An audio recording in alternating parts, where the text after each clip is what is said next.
त्यसपछि बनाउन लाग्दैछौँ। यसमा चाहिँ थोरै पानीमा हामीले मैदा पिसेर राखेका छौँ। त्यसपछि चाहिँ हामीले थोरै यसमा अजिनामोटो राख्नुपर्छ। थोरै कलर राख्नुपर्ने हुन्छ कलरको लागि।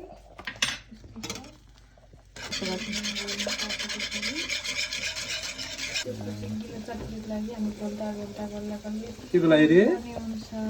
त्यसपछि यसलाई चाहिँ हामीले सेलाउन राखेका छौँ। यस्तो भएको छ।